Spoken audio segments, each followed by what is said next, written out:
L'analphabétisme et les inégalités d'accès à l'éducation renforcent les inégalités entre les hommes et les femmes au Tchad et plus particulièrement en milieu rural.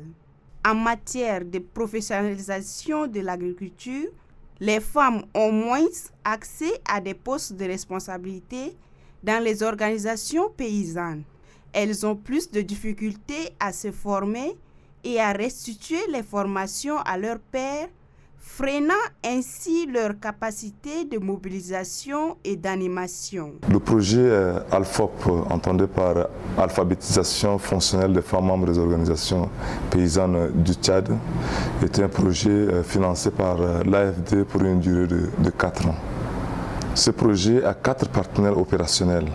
Il s'agit de AFDI, une organisation des agriculteurs français, qui s'occupe de la coordination du suivi du projet.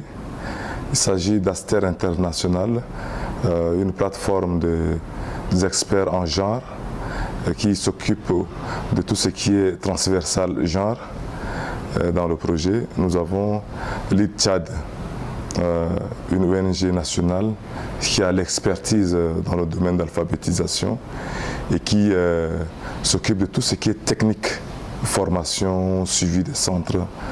Et nous avons le CNCPRT, qui est la plateforme nationale des producteurs ruraux du Tchad et qui s'occupe de coordonner les organisations paysannes dans le projet. En plus de ces 4 partenaires, nous avons 3 organisations paysannes au niveau des provinces. Donc il y a Aprofika, une organisation des femmes qui s'occupe de la transformation des qualités en beurre, en savon et autres éléments, et qui est basée à Koumra. On a aussi Atekor, une fédération de femmes qui s'occupe de la transformation des produits locaux et de la production de la farine enrichie, basée à Doba dans le Logone oriental. Et nous avons la FC Jarlor, la fédération des jeunes agriculteurs du Logone oriental, qui accompagne les jeunes dans leur installation et dans la production agricole, qui est basée à Doba dans le Logone oriental.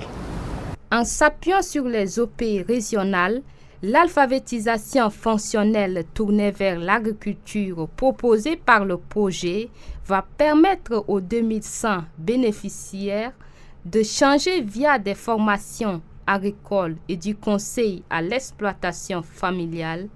Les apprenantes pourront planifier, anticiper, analyser leur campagne agricole et mieux cerner leur place dans les exploitations. Nous accompagnerons l'intégration du genre plus globalement, de manière transversale dans le projet durant les 4 années.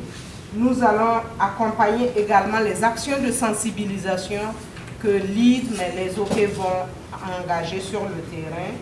Nous contribuerons à la formation des facilitateurs et facilitatrices des cercles reflètes pour que l'approche genre soit intégrée dans la manière dont les modules vont être développés au profit des apprenantes et des apprenants.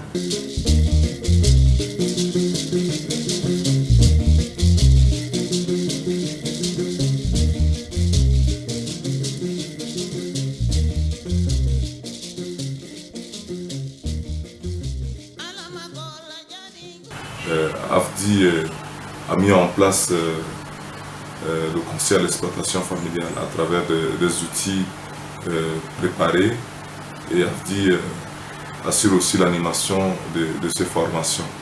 Ces formations qui sont données aux paysans relais pour ensuite accompagner les productrices au niveau de la base.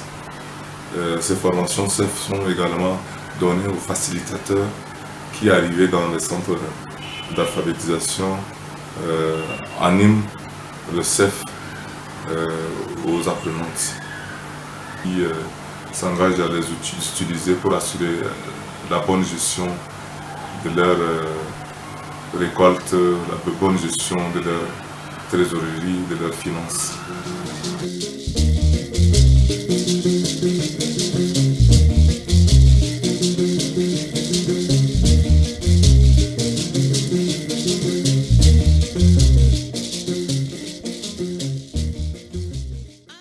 Dans le projet ALFOP, il y a 2 institutions qui utilisent les méthodes qui sont presque semblables. Il y a l'ITCHAD qui utilise la méthode Reflect et Aster International qui utilise la méthode ARA. Les 2 méthodes ont un seul point de chute en termes d'objectifs, c'est-à-dire la recherche et action. ARA, c'est atelier, réflexion, action, c'est-à-dire se regrouper, identifier vos problèmes et chercher des causes et aussi chercher des solutions pour vous permettre à effacer ces problèmes que tu as dans ta vie. Cette méthode qu'on appelle la méthode Reflect, ou bien c'est l'alphabétisation frénière régénérée à travers les techniques et les pouvoirs des communautés. Donc on met un accent sur le pouvoir que la communauté doit détenir. Si on prend l'arbre, un arbre a 3 parties. Il y a les racines, il y a le tronc et il y a les branches. Donc, dans le cadre de l'exploitation de cet arbre à problème, on définit d'abord quel est le problème central qu'on veut identifier. On identifie le problème et on le place comme étant le tronc de l'arbre. Ensuite, on discute des causes de ce problème. Et les causes de ce problème sont les racines de l'arbre. En plus de ça, on identifie maintenant les conséquences qui sont les branches. Pour moi, en tant qu'inspecteur gestionnaire de l'alpha dans le Mandoul, je suis très content. Et quand moi je vois une vieille femme en train de lire et écrire et en train de transformer les produits locaux dans l'agriculture des jardins, et quand je lui pose la question, qui t'a appris ça? Il dit non, mais ce que vous m'avez appris là, c'est ça que je mets en pratique. Là, ça me donne la joie. Je suis fier de ce que je suis en train de faire. Donc pour moi, en tant qu'agent de l'État, affecté, déconcentré de l'État, l'idée idéale pour que l'État puisse continuer, puisse appliquer la méthode là, la stratégie de vulgariser cette connaissance dans les provinces régionales capitales. Mais quand il a un changement, donc ketele tongan dingam hunda mami de be amade oyi ade dene wa kulo oyi do dene mais pour le moment da dingam je karay kulorum dene je karay kulorum da rad changement to me kaitlum donc kete kulo comment hade murane gestion do nek ngam je goto ade mi yak nek ngam je ma do oyi be me pour le moment da mayaka mo kemnelum mad las mad muso mad temaderum ba eke to kamrane kulu kamrane ba me kay lam ya me be lam ya kulu après nak jelam da do dat changement to ro de tade this dos ka jimdu donen do kumre mu ngamoni matte man ya mama kaka man. Voilà. Cette activité, on a commencé avec le début du projet en faisant d'abord, et c'est Aster qui a coordonné ça, en aidant l'équipe à faire ce qu'on appelle le diagnostic territorial sensible aux gens, le DTPJT. Donc on a fait ce diagnostic-là qui a permis déjà au début du projet d'identifier les inégalités sociales qui pourraient constituer des freins au développement de ces localités dans lesquelles on va mettre en place des cercles reflets pour pouvoir intégrer déjà ces inégalités dans les causeries, dans les transformations sociales qu'on peut introduire dans ces localités-là. Après ce diagnostic, les résultats du diagnostic nous ont permis d'élaborer les guides des facilitateurs. C'est-à-dire quand les besoins sont déjà recensés, à partir de ce diagnostic-là, nous avons élaboré des guides des facilitateurs.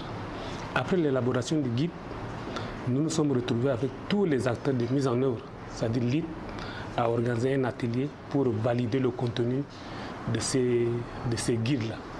Donc après que le contenu des guides ait été validé, l'IT a organisé également la formation des facilitateurs après avoir les recrutés. Après cette formation, nous avons également lancé le recrutement des apprenantes. Et après cela, on a lancé l'animation des centres. Chaque centre a 2 facilitateurs, donc soit 24 facilitateurs par province. Donc nous avons en gros 48 facilitateurs qui ont été formés et qui animent ces centres-là. Bon, à la première campagne, on a été un peu perturbé par la Covid et donc la campagne n'a pas pu normalement se dérouler. Et après cette campagne-là, nous nous sommes rendus compte qu'il n'y a pas tellement d'engouement. Il n'y a pas tellement d'engouement, donc cela nous a amené à organiser une sensibilisation dans chaque communauté pour permettre aux gens de libérer vraiment les femmes pour pouvoir participer massivement au niveau des cercles réflexes. Donc, et après cette sensibilisation-là, il y a eu assez d'apprenants qui sont inscrits et l'engouement y est. Donc c'est ce qui nous a permis de passer normalement la première campagne qui, à la fin, nous a permis de faire la première évaluation. On a effectué des visites d'échange à travers les provinces pour s'échanger sur la réalité de terrain. Pour moi, c'était un échange entre paysans et sur l'échange également de pratiques et de méthodes culturelles qu'on utilise. Donc c'était vraiment une réussite pour moi parce que tous ceux qui sont arrivés vont repartir avec au moins ces quelques notions de ce que c'est que la culture, ce que c'est que la culture du maïs. Et ça nous a permis également d'aller voir l'alphabétisation qui était dans notre OP, nous les 3. Parce qu'aujourd'hui, une femme qui nous a dit depuis qu'elle était née, elle n'a pas mis pied à l'école, mais elle arrive déjà à écrire des alphabets et prononcer l'alphabet. Donc c'était vraiment des témoignages concrets et des témoignages vifs que nous sommes venus tirer. On est venus il y a ceux qui sont venus